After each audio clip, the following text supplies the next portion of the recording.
আসসালামু আলাইকুম ওরহমতুল্লাহি ওবারাকাতু। প্রিয় দিনী ভাই ও বোনেরা, আজকে এমন একটি বিষয় নিয়ে আলোচনা করব যেটি খুবই গুরুত্বপূর্ণ একটি প্রশ্ন। প্রশ্নটি হলো, পুরুষদের তুলনায় নারীদের জান্নাতে যাওয়া আদৌ কি সহজ? অনেকেই বলেন নারীদের জন্য জান্নাতে যাওয়ার পথ সহজ করে দেওয়া হয়েছে।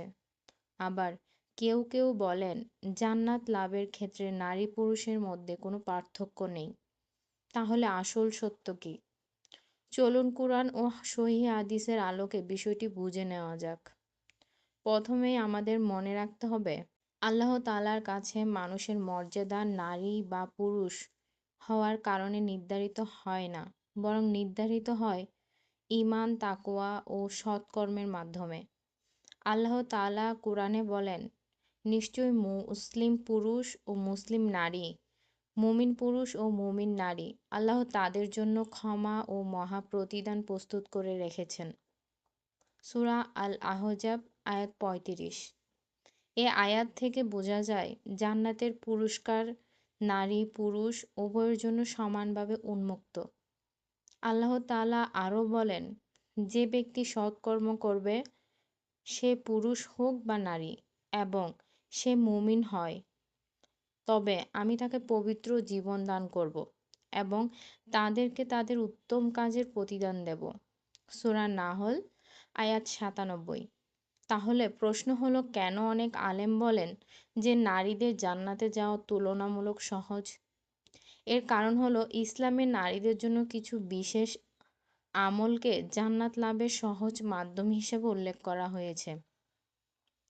রাসূল সাল্লাল্লাহু আলাইহি সাল্লাম বলেছেন, যে নারী ৫ ওয়াক্ত সালাত আদায় করবে, রমজানের রোজা পালন করবে, নিজের লজ্জাস্থান হেফাজত করবে এবং স্বামীর বৈধ আনুগত্য করবে, তাকে বলা হবে জান্নাতে যে দরজা দিয়ে ইচ্ছা প্রবেশ করো।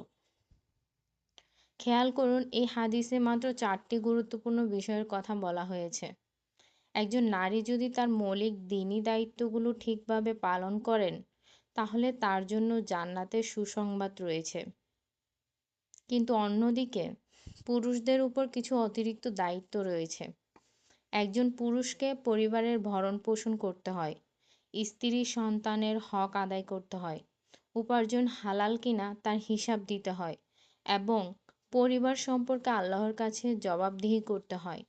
রাসূল সাল্লাল্লাহু আলাইহি ওয়াসাল্লাম বলেছেন, তোমাদের প্রত্যেককেই দায়িত্বশীল এবং প্রত্যেককেই তার দায়িত্ব সম্পর্কে জিজ্ঞাসা করা হবে। এই কারণে অনেক আলেম বলেন, পুরুষদের দায়িত্ব বেশি, তাই জবাবদিহিতাও বেশি। তবে এখানে একটি ভুল ধারণা দূর করা প্রয়োজন। কেউ কেউ একটি হাদিস উল্লেখ করে বলেন, জাহান্নামে নারীদের সংখ্যা বেশি হবে, কিন্তু সে হাদিসের উদ্দেশ্য নারীদের হেয় করা নয়, বরং কিছু নির্দিষ্ট গুনাহ সম্পর্কে সতর্ক করা। রাসূল সাল্লাল্লাহু আলাইহি সাল্লাম নারীদেরকে বেশি বেশি দান সদকা করতে এবং আল্লাহর কাছে ক্ষমা চাইতে উৎসাহিত করেছিলেন। অর্থাৎ এটি ছিল সতর্ক বার্তা, কোনো চূড়ান্ত ঘোষণা নয় যে অধিকাংশ নারী অবশ্যই জাহান্নামে যাবে। বরং ইসলামের ইতিহাসে আমরা দেখি অসংখ্য নারী জান্নাতের সুসংবাদ পেয়েছেন। যেমন খাদিজা রাদিয়াল্লাহু তাআলা আনহা, ফাতেমা রাদিয়াল্লাহু তাআলা আনহা, আসিয়া আলাইসাল্লাম এবং মারিয়াম আলাইসাল্লাম এর মতো মহিয়সী নারীদের উদাহরণ আমাদের সামনে রয়েছে। সবশেষে বলা যায়, ইসলাম কখনো বলেনি যে নারী হওয়া মাত্রই জান্নাত নিশ্চিত, কিংবা পুরুষ হওয়ার কারণে জান্নাত কঠিন। বরং আল্লাহ প্রত্যেককে তার দায়িত্ব অনুযায়ী পরীক্ষা করেন। নারীদের জন্য কিছু পথ সহজ করা হয়েছে, আবার পুরুষদের জন্য কিছু দায়িত্ব বেশি দেওয়া হয়েছে। কিন্তু শেষ বিচারে জান্নাত লাভ করবে সেই ব্যক্তি যে আল্লাহর প্রতি ঈমান রাখবে, তার আদেশ মেনে চলবে এবং আন্তরিকভাবে সৎকর্ম করবে। আল্লাহ তাআলা আমাদের সকলকে নারী ও পুরুষ নির্বিশেষে জান্নাতুল ফেরদৌসের অধিকারী হওয়ার তৌফিক দান করুন।